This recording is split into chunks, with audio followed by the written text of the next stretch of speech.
Au TEP à tous, bienvenue sur la chaîne des panafricanistes par essence, par conviction et par excellence. Celle des citoyens kémites par nécessité et obligation de combat. Nous sommes une chaîne qui n'est guidée que par nos ancêtres et rien que par les ancêtres qui appartiennent à l'égrégore du monde noir. Par conséquent, nous ne croyons en aucun Dieu venu de l'étranger. Toutefois, cette vidéo n'est aucunement destinée à inciter à la haine ou à la violence, car nous menons un combat qui est d'abord et avant tout spirituel, intellectuel et démocratique. Ensuite, il est politique, géopolitique et géostratégique. Contre l'impérialisme, le colonialisme, le néocolonialisme et l'endocolonat, qui sont tous qualifiés de crimes contre l'humanité.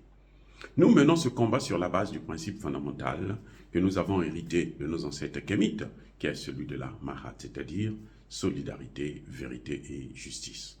Vous êtes donc en droit de connaître la vérité et nous avons l'obligation de vous dire la vérité, rien que la vérité, afin que justice soit rendue au continent africain. Et ça, c'est notre modeste contribution dans cette noble lutte en faveur de la souveraineté, la dignité, la solidarité et l'unité africaine. C'est exactement ça que nous appelons le panafricanisme. Bien-aimés frères et sœurs, Emmanuel Macron veut prendre le contrôle, veut voler la victoire du peuple gabonais qui a pu se débarrasser de 60 ans de dynastie Bongo.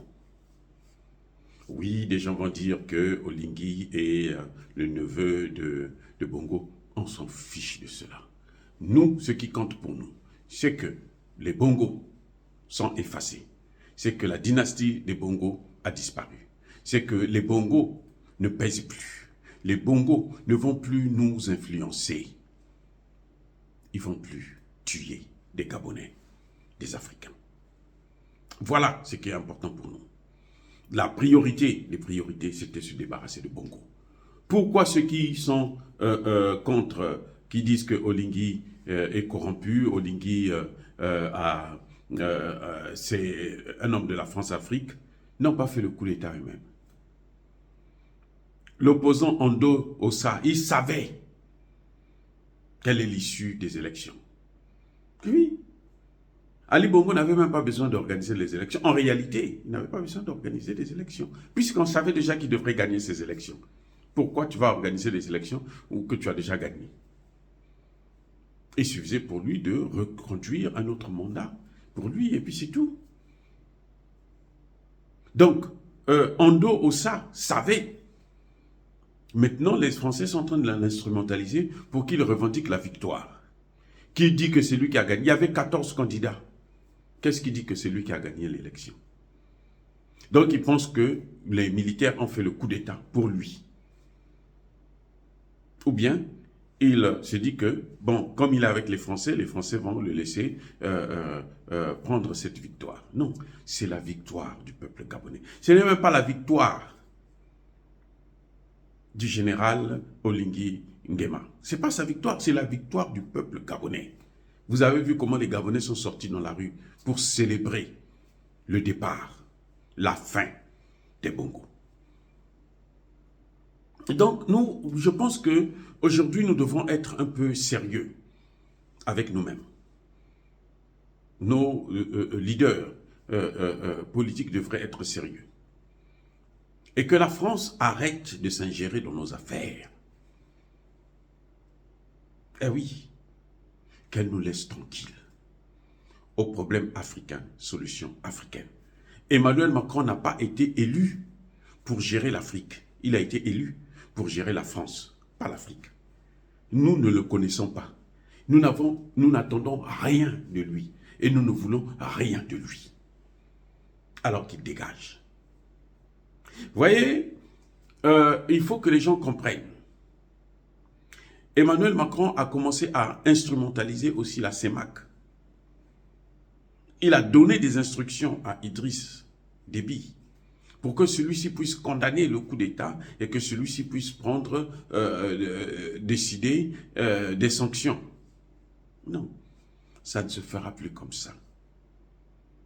Maintenant, là, l'Afrique n'est plus à vendre, n'est plus une colonie. On le voit au Niger, comment les Africains sont debout. Aujourd'hui, la France est quasiment seule, avec peut-être Alassane Ouattara. Même Macky Sall est en train d'hésiter. Patrice Talon est en train de se dire, mais qu'est-ce que je suis en train de faire? Il a fouillé en Chine. C'est un message. Quand il est parti en Chine, 5 jours en Chine, pendant qu'il y a une guerre qu'ils sont en train de préparer, lui, il est en Chine. Vous croyez que c'est en Chine qu'il va préparer la guerre? Et il part en Chine. La Chine veut que la Chine est le deuxième, comment dirais-je, investisseur au Niger. Vous croyez que la Chine veut perdre ses intérêts au profit de la France? Vous ne croyez pas que la Chine veut écarter aussi la France là pour prendre ses parts? Donc quand il va en Chine, là, et Patrice Talon ne peut rien obtenir sans l'aval de la Chine. Je suis sûr que Xi Jinping, là, il ne rigole pas. Ses intérêts, les intérêts économiques de la Chine, ce n'est pas la rigolade. Il ne va pas faire cadeau à Patrice Talon. Donc Emmanuel Macron croit que c'est lui qui doit prendre des décisions sur l'Afrique. Dieu merci, le président Touadéra a calmé le jeu. Il a envoyé Emmanuel Macron aller paître. Il a dit, c'est notre affaire, nous allons régler ça, le moment venu. Moi, je veux parler avec le général Oligui et nous allons voir comment on peut préparer cette transition. Mais sinon, pour Emmanuel Macron, il fallait qu'on prenne déjà des sanctions. Parce que pour lui, c'est lui qui décide sur l'Afrique. Mais cette fois-ci, il a été stoppé net. L'Afrique centrale n'est pas l'Afrique de l'Ouest, où vous avez Alassane Ouattara, qui est le caniche, le paillasson. Là où Emmanuel Macron vient, celui qui est venu, qui a bousillé le projet de création d'une monnaie ouest-africaine. Et nous sommes très contents d'ailleurs que Bongo puisse partir, parce que c'était lui qui freinait la création d'une monnaie africaine en Afrique centrale. C'était Bongo là. C'était lui le maître qui tenait pratiquement les ficelles, qui agissait pour le compte de la France, pour empêcher à ce qu'on puisse aller vers de l'avant. Et donc son départ, j'espère que le général Oligui va le comprendre très tôt pour qu'on puisse avancer maintenant vers la création d'une monnaie africaine. Encore une fois de plus, Emmanuel Macron est en train d'échouer. Et nous demandons, nous appelons la population à se mobiliser, à renforcer justement, soutenir le général Oligui dans le sens de reprendre la souveraineté du Gabon. Dire cela, c'est inciter à la haine ou à la violence, non. Yaba colère V. Nous méritons la liberté. Nous méritons le respect de notre souveraineté. Par conséquent, la seule chose qui me reste à faire, c'est de vous souhaiter, de vous bénir. Au nom du Dieu de vos ancêtres kémites, que ce Dieu puisse abondamment vous bénir.